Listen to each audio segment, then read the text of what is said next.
พาพี่พาน้องมาเบิ่งบรรยากาศการขุดแมงกินูนแดงพี่น้องแมงขนูนใหญ่เข้าป่ามาพ่อเนาะนี่แหละถือว่าแนวใดเอามารุ่นไปพร้อมก่อนก็เห็นแล้วหูนเอาบาดทิ้งมา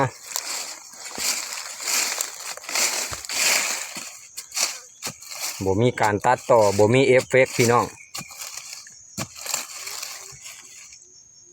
ต้องค่อยๆเด้การขุดแมง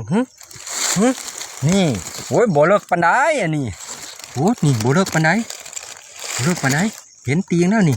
โอ้นี่โอ้เห็นแล้วนึงโอ้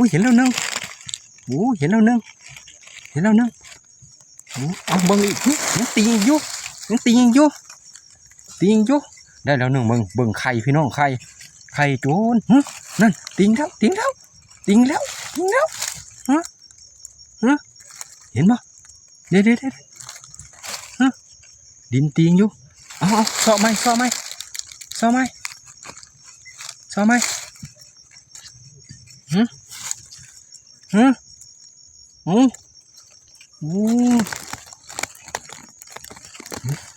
โอ้บกล้าเห็ดแห้งพี่น้องโอ้นี่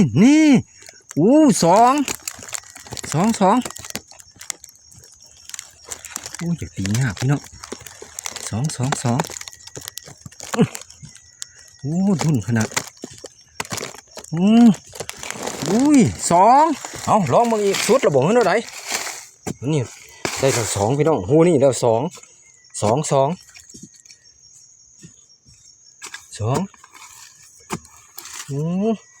เอาเบิ้งหูเก่านี่แหละเบิ้งอุ้ยสามตัวนี้สาม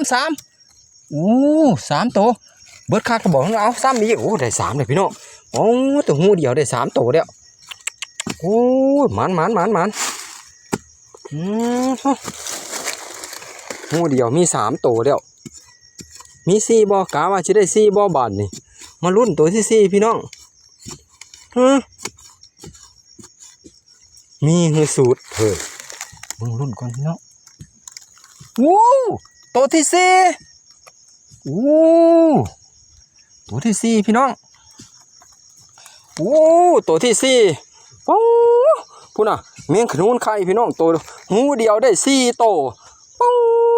หมานคักขนาดบาทที่นี่